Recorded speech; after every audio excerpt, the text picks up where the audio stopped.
Do you like teaching in a PYP school? I love teaching in a PYP school because it really puts the learner at the center of everything going on in the classroom, from the planning, all of the learning engagements, very much give the student a sense of agency over their learning.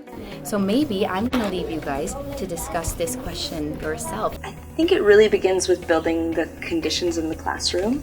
So making students feel comfortable, honoring all theories, honoring opinions and beliefs, and a lot of opportunities for connections to be built between students is important as well. What if nobody knew what perseverance was? If you want to do skydiving but you're too scared and you don't do persevering, it's like you can't just give up. You can't do it. And you want to give up and you don't. And it might be so fun. I took action when I was going to teach little kids ballet. If they fall or they don't understand, I would help them get back up or understand what the teacher is trying to do. In math, I took action by explaining what Mr. Bob said to my friends that were actually a little bit behind. And I'm like, how can I make this better? And then I kept on trying things that didn't work. And then I thought, maybe I could put some on the outside. I was a risk taker because I took it into my class and I was open to criticism from my class. Why did you choose a PYP school for your children? I thought a PYP school would be the best tools that I could give my kids to succeed. When you look at the PYP, these are a lot of important skills that you're learning. I think you have to think of it as a toolbox, that you're carrying around a toolbox. The more things that you learn, the more experiences that you have, these are more tools that you continue to put into your toolbox. And these are going to help you to succeed later on. PYP allows students to have a voice for themselves and for them to grow to be people that can change the world. Thank you. Thank you.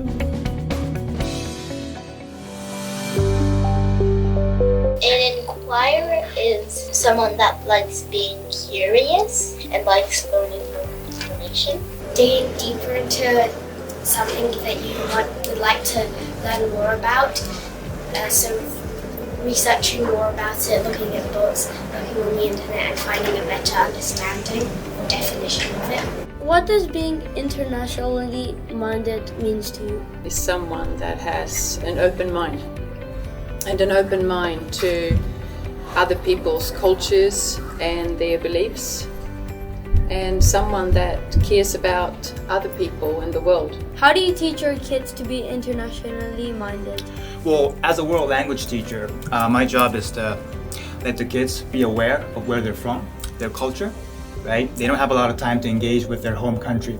So my job is to remind them of where they're from and let them engage with that culture as well. I met this guy and then he changes my mind and then now I have lots of ideas from many countries. If I have a Spanish friend, I can learn their cultures and like what are their traditional foods.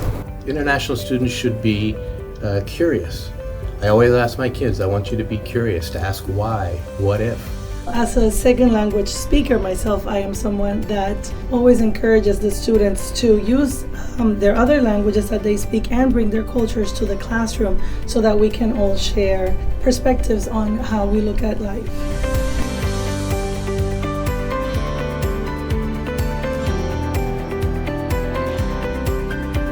The PYP lets people develop at their own pace. It lets them explore different ways to learn. I think the focus on the arts, on music, on languages, these will all help you become a more rounded person, and ultimately I think they're going to help make you happier. I feel like the PYP was built on a message of hope and the idea that through students we can really make the world a more peaceful place. And I really value being a part of that environment every day. Thank you for